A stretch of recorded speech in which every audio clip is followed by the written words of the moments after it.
Ladies and gentlemen, welcome to episode 26 of the Survival Project. Today's episode is a really honest conversation about Crohn's disease, pregnancy, and the mental battle that comes with chronic illness. We also speak about Tanika's Ayahuasca experience, which is something I am profoundly interested in maybe someday experiencing myself. So it was really good to get someone's experience on it. So let's get into it. Tanika, thank you so much for joining me today. Would you just like to dive into a little bit of your own story and how we kind of got in contact? Yeah, cool. So I actually seen it on Instagram. Thanks so much for having me, Jonathan. Looking through algorithm to do with Crohn's, some hashtags, that kind of thing, came across your page. And I remember the first message I said to you was my fellow crony.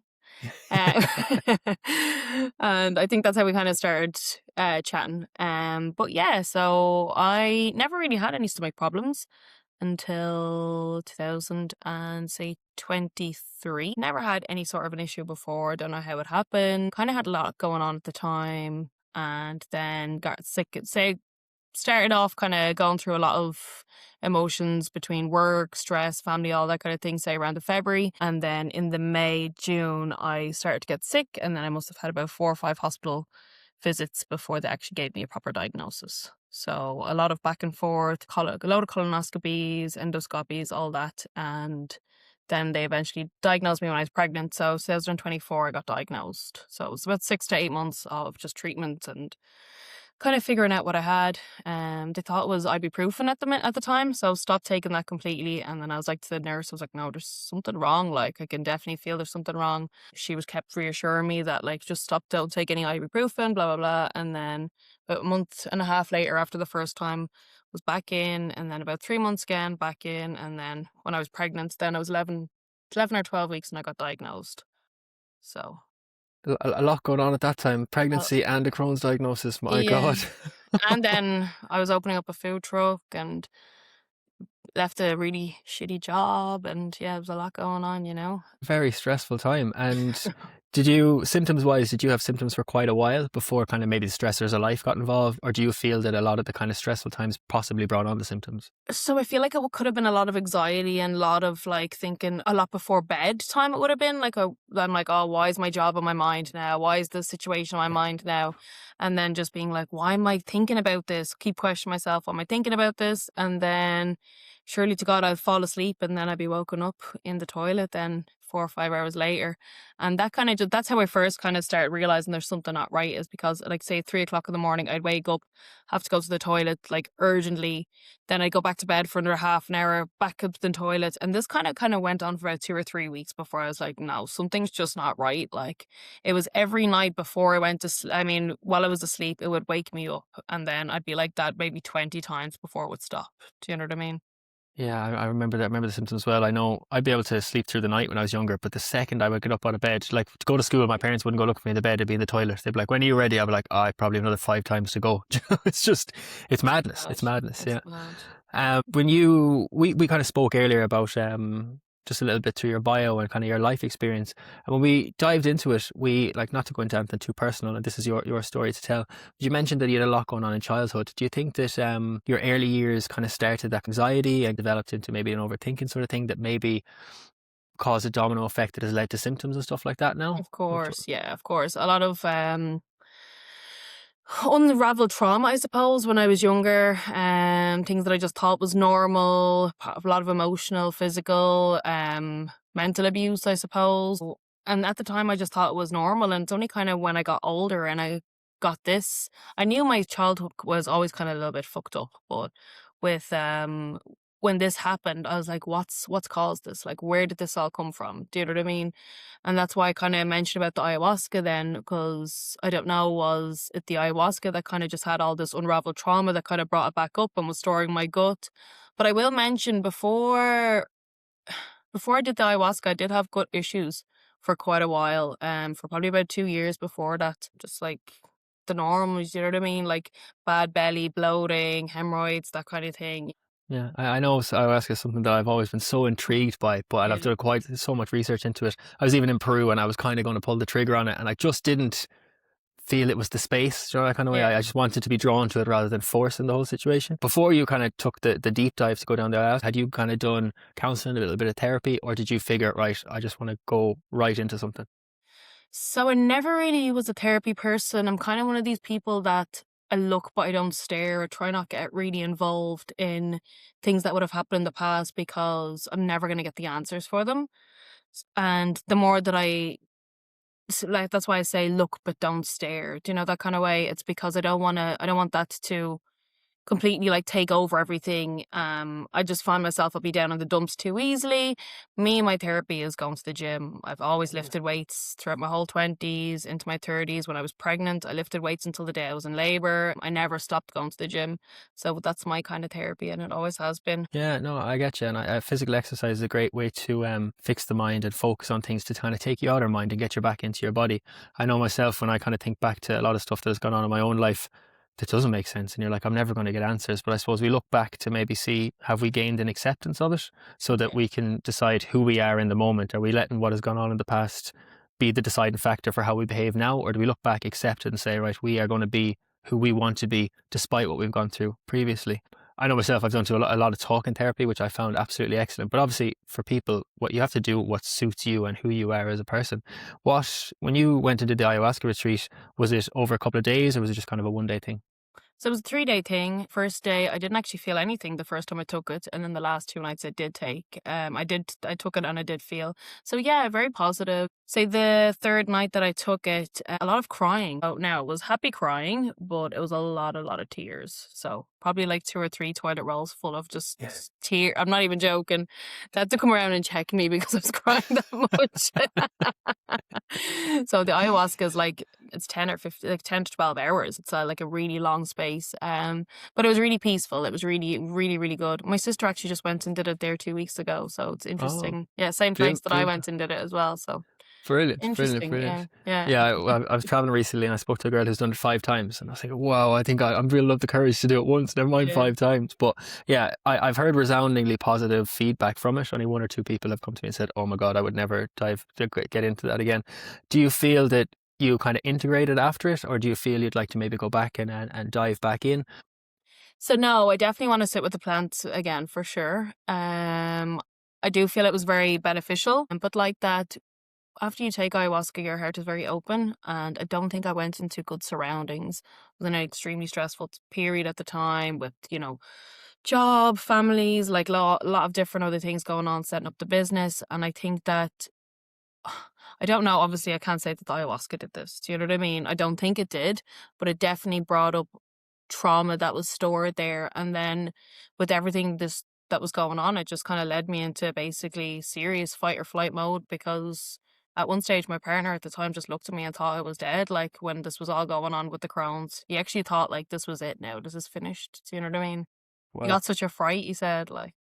Yeah, absolutely. And it's very hard when someone's going through something and you have no idea what is going on. Like that's emotionally traumatizing for both parties. Yeah, it's Definitely, crazy. It's crazy. definitely. And then I Uh, also don't feel like anybody knows about Crohn's until you have it as well. Do you know that? Like nobody gets it. Like nobody yeah. understands. I always, even if I'm in a flare now, I'm like to my partner, I'm like, do you think that I'm like lying about this? Do you know what I mean? I'd be in the toilet puking my ring up, and I'm like, I hope you don't think I'm lying. You know what I mean? I'm not like putting this on or anything. Just getting out of doing the dishes. I just go to the bathroom, yeah.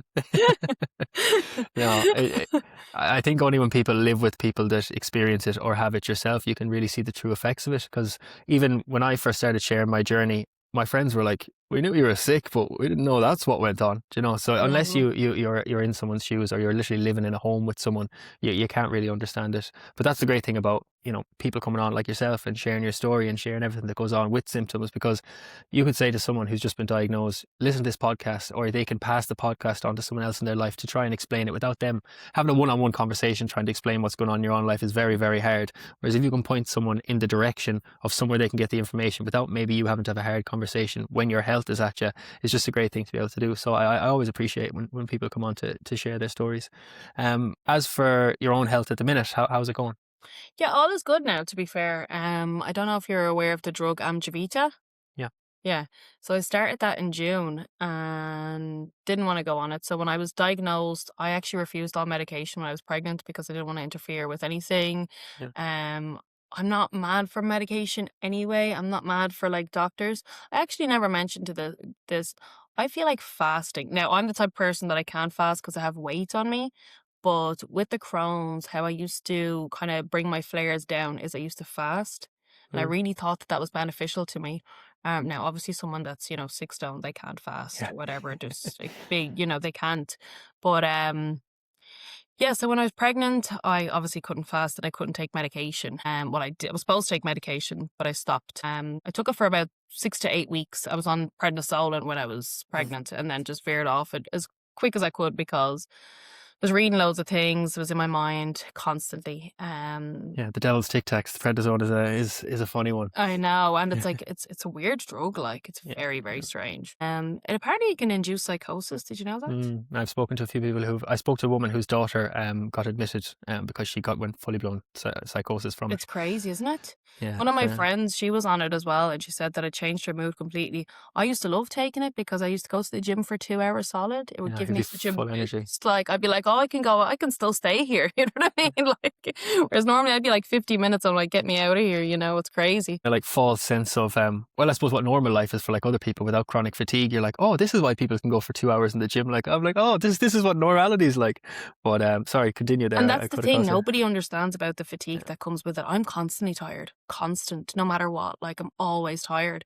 Now, obviously, I have a baby. My baby's very good, but like I'm constantly tired. I wake up and I'm tired. Oh, after I had my little boy, he was born in the August, and then I got a really bad flare up in the January, and that flare was the worst I've ever had. They actually thought that I had meningitis because my neck. So I don't know about you, but when I get a Crohn's flare, my neck seizes up. When I say seize up, I mean like I cannot move my neck. I had to get 3 spinal punctures. I don't know if you've ever had that before. It was rough. Yeah, It was the horrible. worst thing ever. And then it just turned out to be a Crohn's flare. And then same thing, was on the prednisolone, on the Bentasa for a while. Didn't really take it properly because I'm stubborn like that. Then in May, I went on my first family holiday with my little boy, my partner, and in such a bad way. Such a bad way. I had fever, my neck seized up, I was in the toilet. I thought I had a bug. It wasn't a bug, it was also just a Crohn's flare. Came home, was home for 20 hours. I was like, Vinny, ring me an ambulance. That's my partner. I was like, ring me an ambulance. Ambulance came, got me. So that was the last time I was actually admitted. What was last June. And then they started me on Amgevita. So to be fair, I have been good, but like that, I don't know if I want to take this drug long term. That's the problem. Yeah, the killer thing is with a lot of these drugs, they can fix our symptoms in the moment and they're very, very necessary to alleviate the symptoms we're experiencing. But when you go down the rabbit hole of what long-term use sometimes can happen, now some people don't get side effects, other people do. I know myself, I unfortunately have experienced side effects from a few ones that I was on previously.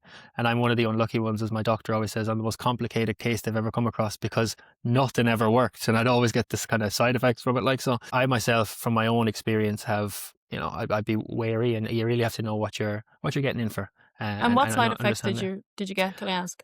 breaking out in hives, hair loss, lack of sleep, really, really bad brain fog, skin issues, just a load of different things that kind of came. Yeah, the hair loss one was the biggest one. That was quite scary, but yeah, it's just quite unfortunate that you're using something to fix one problem, and then unfortunately there is a possibility there might be another problem. Now, I have spoken to so many people, especially on this podcast, who have been on medication long term with no side effects and actually controlling their symptoms. So unfortunately, like, there's no one size fits all, and you can't make blanket statements. So it's just kind of, a lot of it's just luck of the draw. You could go on one medication and someone would be like, oh, best thing ever, completely has me fine. Another person could take it and unfortunately not have the same experience. But I think I just want to circle back to what you said about fasting. I think finding the things through trial and error that actually work for you to manage your symptoms. Like, I personally would be a big advocate for fasting, but as you said, someone who's 6 stone and malnourished, fasting isn't exactly on the table for them. I myself would do intermittent fasting as much as possible. It's very good. Yeah, and with the ostomy, I find it really, really good that I can relatively control the output, so especially going to bed at night, I try not to eat after 6 o'clock, but it's just testament to finding what works for you and your body. I've done 72-hour fast, probably the longest I've ever done. Me too. And I liked it. It was hard, I'm not gonna lie. It was so boring. Oh yeah. It was so boring because I love food and I love cooking, that's the problem. Yeah, and even comfort eating, when you're just kind of bored or whatever, or you're not feeling well, you're like, oh, I'm just going to get something nice, and over that kind of 72 hours you're like, what am I going to do? I know, it was so boring. And I was actually weaning my son at the time, so I was like introducing food to him at the time, And it was so hard feeding him and me not being able to eat. Like, it was horrible. I'll never forget it. So, but I did 72 hours, so it was good. First time Yeah, ever. and it's a really good mental test as well, as I know there is the physical benefits that can come through it, but mentally knowing that you have the perseverance and the willpower to stick to it is, after I did my first 72, I was like, I can do whatever I want. I just went 3 days without eating. So I know I've spoken to people who've done 10-day fasts and stuff like that. So that's really taking it up a notch now, maybe in my future, but at the moment I'll stick to a 72-hour kind of one. It makes But, you resilient though, doesn't it? Oh yeah, absolutely. For sure. From your own experience, what do you find yourself has been really good to help you, I suppose, managing Crohn's flare or even in a mental health aspect through your journey? You know what? Speaking better to yourself is like a big thing. Like, your own self-talk is like so important. Trying to stay more present in the moment and stop worrying about things that I can never control. It's hard. I'm a worrier. I always have been. I always will be. But I just try to stay more present. Try really just focus on my son instead of other background noise and everybody else, because at the end of the day, that's all that matters is him. Like that, I'm someone that would like take on someone else's problem and I'd carry it with me, and it's not a good way to be. So I just try to stay more positive, speak nicer to myself, do nice things for myself. So like not drinking, not doing bad weekends, try to do saunas, trying to run, trying to go to the gym, do walking, get outside, grounding. I really should be better with breath work and meditation, but like that, I find it so hard because my mind is somewhere else. Good night's sleep. Sleep is the most important thing ever with Crohn's. So I know you've been struggling at the minute a lot. So Nitol, I'm telling you now, Nitol is brilliant. I've taken Nitol previously, but I've done a lot of research into how you shouldn't really kind of keep taking it long term because Yeah, it's see, that's the thing. I'd only take it 1 or 2 nights and then I Yeah. can't. Do you know what I mean? Since I've really gone on this, I suppose, self-care kind of buzz now since I got back from the travels, I've really gone back into breathwork. And whereas I'm signed up to a breathwork platform where you would do it for an hour at a time, I can't sit for that hour, so I'm kind of building back up to it. But since I've started doing breathwork at night time before going to sleep, I'm finally able to drop off. So it's real testament to what the breathwork can actually do. There's an episode that will be going live tomorrow. He does breathwork himself and described it's called breathwork for a reason, because it's work. It's not easy. Like, you're not sitting down just, I'm just going to breathe a little bit. You got to put the work in and reap the benefit from it. From my own experience, breathwork has been life changing. And typical like any human, we get really good for 6-8 weeks. I'm like, oh, I'm doing the breath work. And then you fall off the wagon because different things happen. And then you're like, why am I feeling so bad? What's going on? But it's just about kind of getting back onto it. But from my own experience, I would definitely dive into the breath work a bit, especially for the nighttime stuff to calm down the mind. Definitely something that I need to start leaning more towards and doing. But like that, it's like even with the meditation as well. I do a little bit of yoga and stuff like that. But I need to it's all about consistency at the end of the day, isn't it?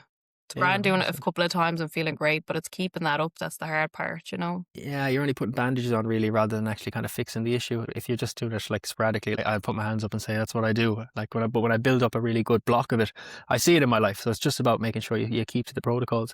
I just want to circle back to pregnancy and Crohn's diagnosis.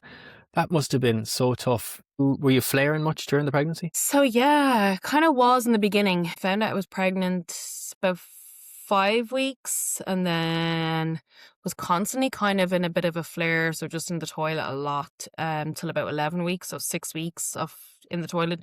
Now, nothing like crazy bad, but I knew something wasn't right either. At this stage, I didn't have a diagnosis, So I just said no. I rang the IBD nurse. I said, look, this is happening. She said, yeah, no, you need to come in because you're pregnant. So I went in, was in there for 6 days and did a colonoscopy unsedated, and the doctor confirmed that. Yeah, I had a few of them now unsedated, so. Yeah, they're rough. I've done a few unsedated myself to the point now where I go in and I'm like, I don't care how long I have to sit in the lobby afterwards. Just give me some sedation. I think the sedation is crap anyway. Like, if you're going to give me something proper, like, The sedation only makes you forget what happened in the moment. I don't feel sedated at all. And then you go outside and you're like, oh, I went on in there. I know. But I know when we spoke before, you mentioned that you had quite a bad flare after the birth. That must have been like trying to mind a child and not being able to mind yourself must be very, very tough.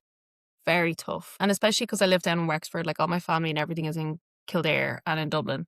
So it's just me and my partner down here with the baby. So yeah, it was really tough. It was his first time kind of being with the baby by himself for like 5 or 6 days. His mum had to come down and help because it's only so much a man can do as well. Not that he's useless. He's a great dad. Do you know what I mean? But just to have that little bit of support for him to be able to take a shower or go to the toilet and just have someone there, you know what I mean?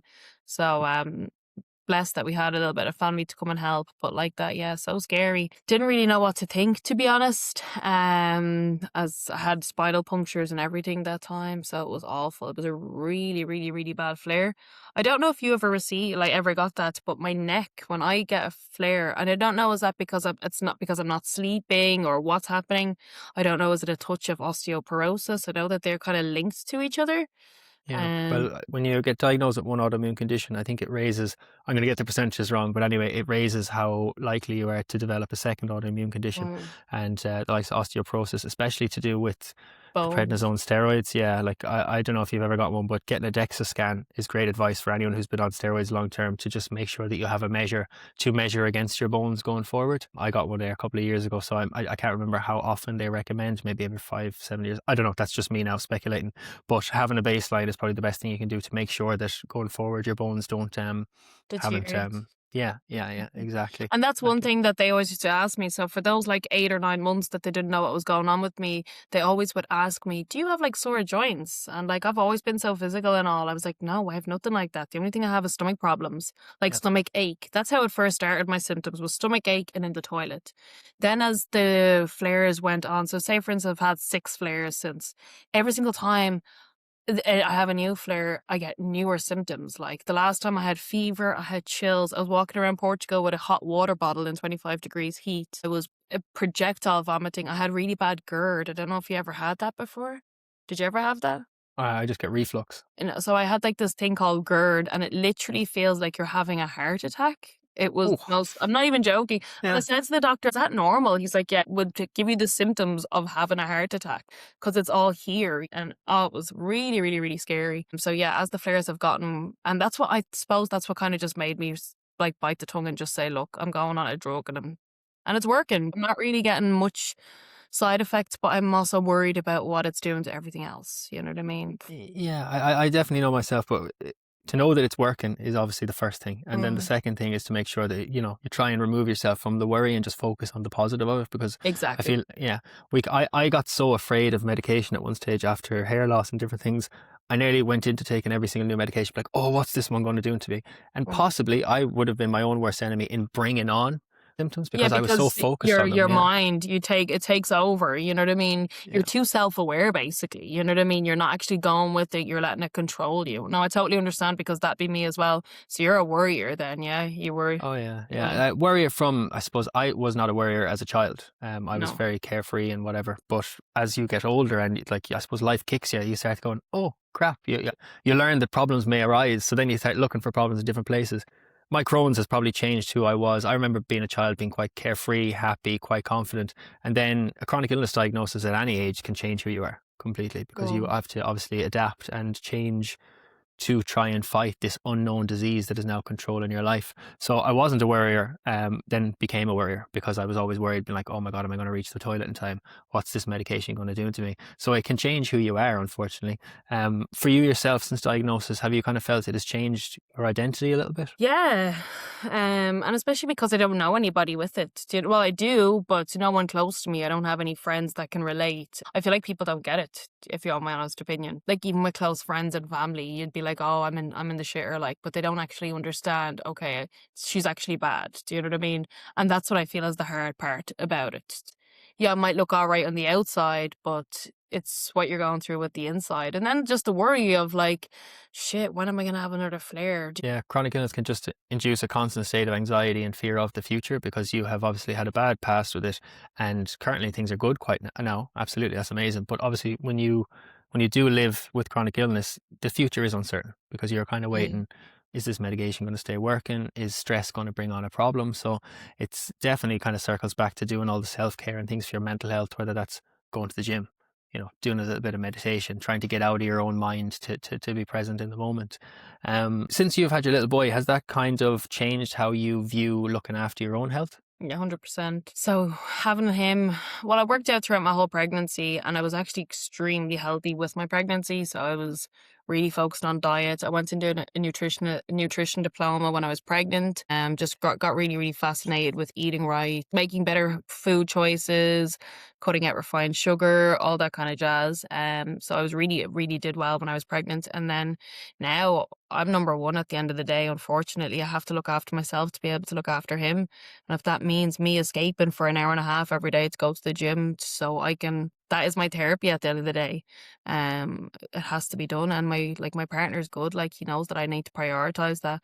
And it's mad because if I don't go to the gym within 2 or 3 days, I'm on a spiral. And it's not even like physically, it's more mentally I'm on a spiral. So I just straight away, my confidence is down, second doubt myself, everything's wrong with the world. Like, it's crazy what a bit of movement can do to your body and to your own mental health. It really is crazy. Movement is medicine.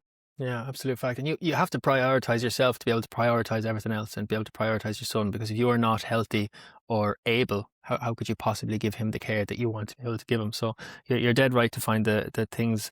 It's great advice for people is, if you need that hour and a half to go to the gym and take the time that you need to make sure you're the best you can possibly be, it's just necessary completely. I learned And that the hard way, though. yeah, that's life, isn't it? From your own experience, when you flare, like if someone was listening to this and they're only listening because someone they know recently has been diagnosed, they're trying to get an understanding of what life is like for them. How would you describe what goes on for you in the middle of a flare? Oh, Jesus. I'd say it's more mentally than just constant worry, if that makes sense. You know what I mean? Am I going to be able to eat this? Am I not going to be able to, should I eat this? Should I not eat that? I feel like, and then I don't know about you, but when I first got diagnosed, I was just like so fascinated on this whole Crohn's. My partner was like, you're going to give yourself Crohn's if you don't stop, because you become so focused into it that it basically consumed me. And now sometimes I even tell myself, like, you don't have Crohn's, shut the fuck up. Like, you know what I mean? Because I get so deep into it, and then I'm like, you're grand, there's not a butter on you, you know what I mean? But sometimes that's all you need is, like, as I said, look but don't stare. I mean, I try not get too obsessed about it because I find myself going down a dark path then. Yeah, absolutely. And I think by using positive self-talk to kind of pull yourself up out of the hole is just a great thing to do, because you have the power. Like, we all have the ability to self-regulate and get into our own minds to kind of maybe pull us out of whatever we're experiencing mentally. Physically is a different kettle of fish. We probably have less control over physical symptoms than we do on mental symptoms that may arise. But when it comes to kind of living your life and plans for going forward, what is your plans for tackling your disease at the moment? At the minute, I'm going to stay on the drug, the Amjavita. I need to get better with taking my Pentasa. It's something I'm like, as I said, like, even with my injection, I kind of only take it every 2 to 3 weeks. Probably should be more on the button with it. But like, as I said, like, right now I'm pretty well. Maybe one day I can get off the medication. For now, I'll stay on it. My inflammation has gone really down. I think it's down at like 11 or 12 or something, which is basically no inflammation in the body, which is fantastic. But yeah, self-talk. The first thing in the morning I wake up, I tell myself I'm grateful for having my health. I don't know about you, but when I was also diagnosed with Crohn's, I also used to think that, oh, I'm going to have this bowel cancer. I kept thinking of bowel cancer. So I always try, like, be more present and always remind myself, okay, so right now I'm healthy and I'm really good right now. And there's going to be some part of my life where I'm not going to be good. Like, everyone gets old, everyone's going to get sick, everyone's going to die. That's the time when you need to worry, not now.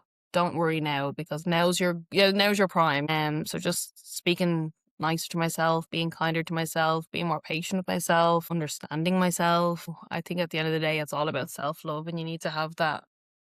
Yeah, completely. Like, we're all headed to the same destination at the end of the day, Yeah, I We're all know. going 6 foot under, but all we really and truly have is now, in the moment. And I know it's very hard to sometimes remember that, because we can live in anxiety and we can live in the future thinking and planning and worrying and stuff like that. But no, it's amazing advice for people is to, practice your gratitude and actually try and stay present in the moment to control your thoughts.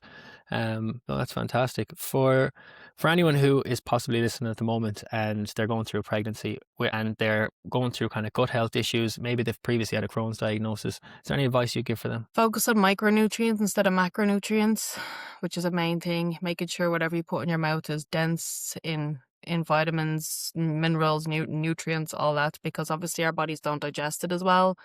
even if it doesn't taste good, still eat it if it's good for you, and just try to eat like whole foods. At the end of the day, diet, stress, and movement, I think, is the biggest, factor. So try not stress. I also find the sauna is very beneficial for all the inflammation. And I really feel like after I get out of a sauna, I'm completely, completely relaxed. I don't know what the heat does, but I go to sleep with a hot water bottle every night. I have to.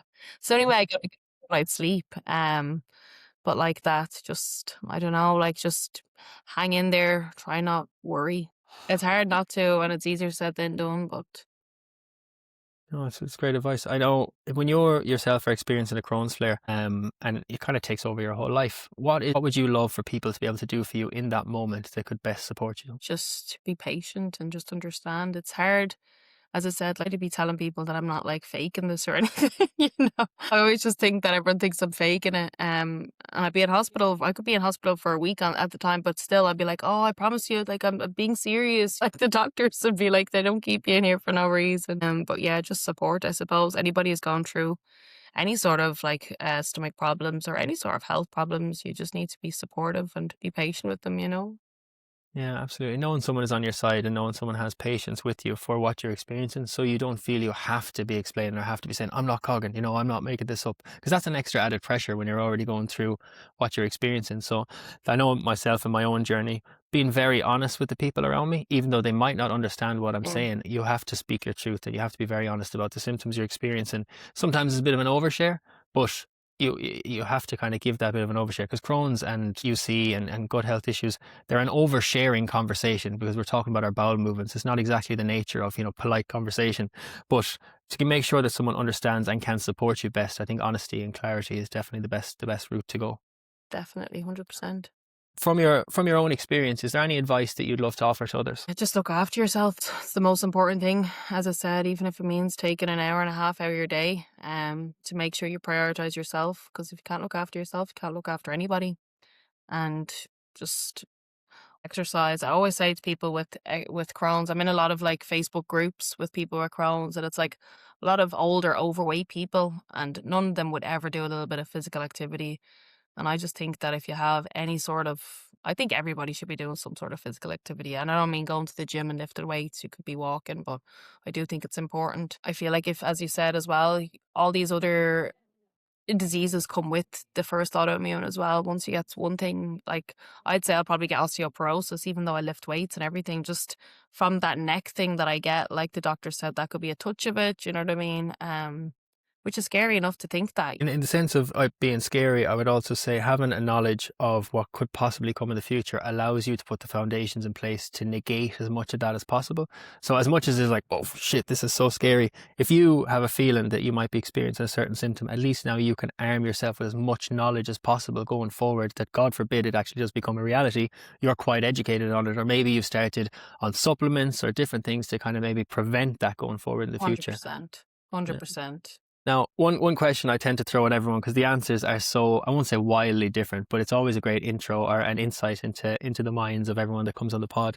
What does happiness mean to you? Seeing my son happy, grow up and have his mom present, because that's what I used to think was something's going to happen to me and he's never going to know me. So, peace and just looking after myself. Now when I'm moving to somewhere with a bit of land and grow my own vegetables, I did a little bit of that here and be completely self-sufficient and not have to depend on, I suppose, governments and all that. So Want to yeah, go off the grid? kind of a little bit off the grid, not too much because I am a social butterfly and I like talking to people and being around people. But I'd like to be able to like grow my own veg, source my own food. My partner does a little bit of hunting, shooting, and fishing, that kind of thing. So that's the goal. I'd say Yeah. we might emigrate next year. And definitely having autonomy over your own choices is absolutely a fantastic goal to have, and being able to grow your own food. I know my parents would grow the odd carrots and stuff like that, and the difference in taste is I so know. so different. Yeah. We did it here the last few years in Wexford when we moved down, and it was absolutely amazing. Like just going out and being able to get yourself stuff for a salad and everything you Yeah. grew yourself. It was so humbling, and I have so much gratitude for it. Yeah, It's so, definitely a pride in it, and seeing something that yeah, you have brought to life. It's a beautiful 100%, thing. Yeah. 100%. Fantastic. Tanika, thank you so much for joining me today. It's It been was an a absolute pleasure. pleasure talking to you. Likewise, Jonathan. Thank you so much. I really appreciate it. Thanks so much for having me. That was episode 26 of the Survival Project. Chronic illness affects so much more than the body. It affects your confidence, your identity, your sense of safety, and your relationship with the future. If this episode resonated with you, or if you know someone who's living with Crohn's colitis who may benefit from Tanika's story, please send it their way. I'm also asking you to like, subscribe, follow. If you enjoyed today's episode, it really helps me grow the podcast. I want to thank you so much for listening, and I'll see you next week for my conversation with Olympic track hopeful Diego Zarete. Diego has had obstacle after obstacle thrown at him, and I can't wait to share his story, which is one of just pure grit. I'll see you then.